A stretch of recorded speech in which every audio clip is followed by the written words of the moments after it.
Sometime between 7 and 7:30, Border Patrol agents had a vehicle at the gate station. They were checking 6 individuals in the vehicle. A couple other deputies were at the gate station on a previous call.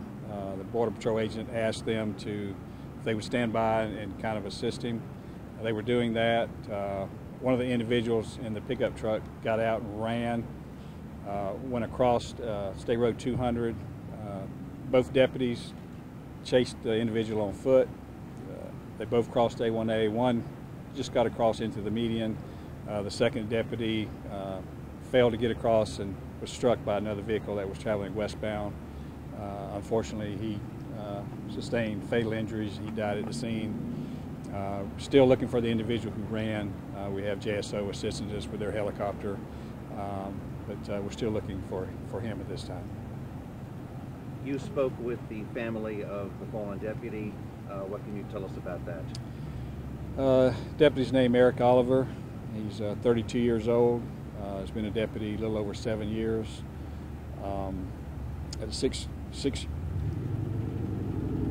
six-year-old daughter.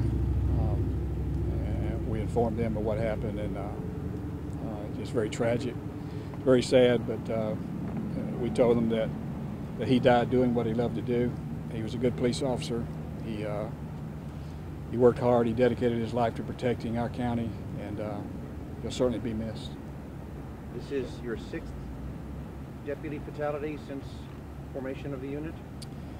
We've had 6 deputies killed in the line of duty from Nassau County Sheriff's Office over our history since 1827. Sheriff, what can you tell us about the moment when he was struck? Any details you can give? Was it, did he run out in front of a car? Anything you can give us? Well, as the individual they were chasing ran across the roadway, the first deputy just got across into the median, and the second deputy was running, and unfortunately failed to observe traffic approaching. He was struck by a passenger vehicle. Looked like there was nothing she could do, but it was very unfortunate, very tragic. But he was just doing his job, and he was doing it well. And where are you focusing the search for this person that was being chased? It's back down Concourse, back on the Northampton area. We've had some sightings. Some residents have seen some people suspicious running through the area, so we're kind of focusing on that area right now. And from what you're able to tell, the woman who hit the deputy really had no other option for that to happen? Well, the Florida Highway Patrol will be investigating that part, and they can speak more than that, but it was just something that had happened, and it was very unfortunate. Any suspect description of who we're looking for at this moment? Hispanic male, had blue jeans, and I'm not sure what kind of shirt he had on, but we're trying to get a picture of him now. We have some footage at the gate station that we can get to see his description. So. Any reason to believe he's dangerous at this point? No reason to believe that. We understand some daycares are on lockdown. Any information you want to give out to parents about that? Any what? Some daycares, we are understanding some daycares are on lockdown. Yeah. Any other areas that you guys have put on lockdown because of this search? No, there's a couple of daycares in the area, but no schools. So just if someone sees somebody suspicious, just give us a call so we can check it out. Why are they on lockdown? Is it proximity to the scene? It's right in that area where he was running from. What daycares are on lockdown right now? It's one on Concourse. I'm not sure the name of it. Do you know the details that led up to this, why Border Control got involved in this situation? I don't have those details, whether they were just checking the individuals out or not. But since a couple of deputies were there, he asked if they would stand by and assist him. So that's what they were doing, and then the individual took off and started running. Any grief counseling or anything going on for the other deputies? We have individuals that are trained in grief counseling, and we have chaplains on our staff as well, so they're assisting. So it's a tragic day in the Nassau County Sheriff's Office, but we're thankful that he was doing his job, and we're blessed to have him for the last 7 years. So. Sheriff, do you know if any of the people who were initially stopped, are they in custody? That I don't know.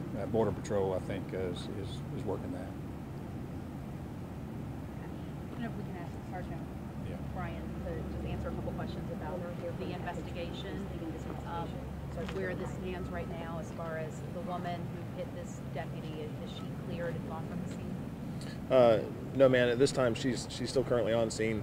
Has been cooperating with investigators. She immediately stopped and then notified the local authorities.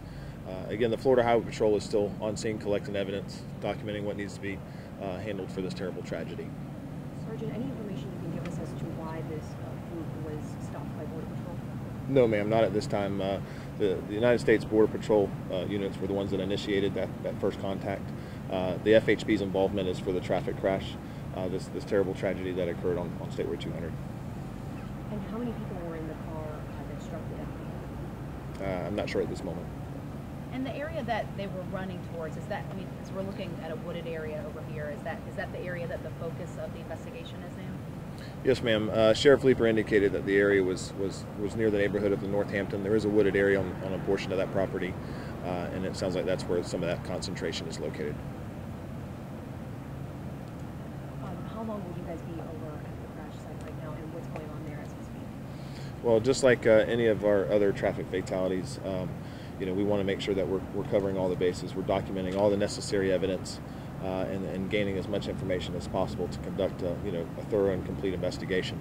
It's important to the Florida Highway Patrol that we kind of turn every stone, and we want to get as much information as we can. That way we can, our investigators can go back and start to analyze this data and this evidence and handle the investigation in the appropriate fashion. And as far as closures of the road here for people who are going east, does that still remain, and how long do we think that will be closed? It is. Now, we will have the roadway open as quickly as possible, but once our investigators are completed, we'll have that open. Currently, right now, State Road 200 is partially closed. That's the westbound direction, and the Nassau County Sheriff's Office, as well as additional other law enforcement resources, are available to reroute traffic. They're utilizing Pages Dairy Road, from what I'm told, to reroute around this area in order to move the public. Sergeant, if or when the suspect is caught, what are the potential charges that he's looking at? Well, that depends on the investigation. Obviously we want to complete the investigation, get as much information as we can, and then at the conclusion of that investigation, if charges are warranted, they'll be filed accordingly. And what time did it happen again, sir? From what I'm told, approximately around 7:30 this morning. What type of efforts now are you guys using, and what type of technology or strategies to find this individual? Well, currently at this time, from what I understand, multiple agencies are currently on scene. Nassau County Sheriff's Office, Florida Highway Patrol, as well as the Jacksonville Sheriff's Office is assisting with the location or the possible location of this person of interest. With that being said, there's multiple officers here. I did notice an aviation unit or a helicopter on scene not too long ago, as well as K-9 officers. Anything that you want the community to look for, or anything that they can do to assist in this? Absolutely. With any information, whether or not they witnessed a crash, contact our investigators or the Nassau County Sheriff's Office, as well as any possible suspect information. As Sheriff Leeper just said, we do encourage the public, if they see anything suspicious, to please have that reported.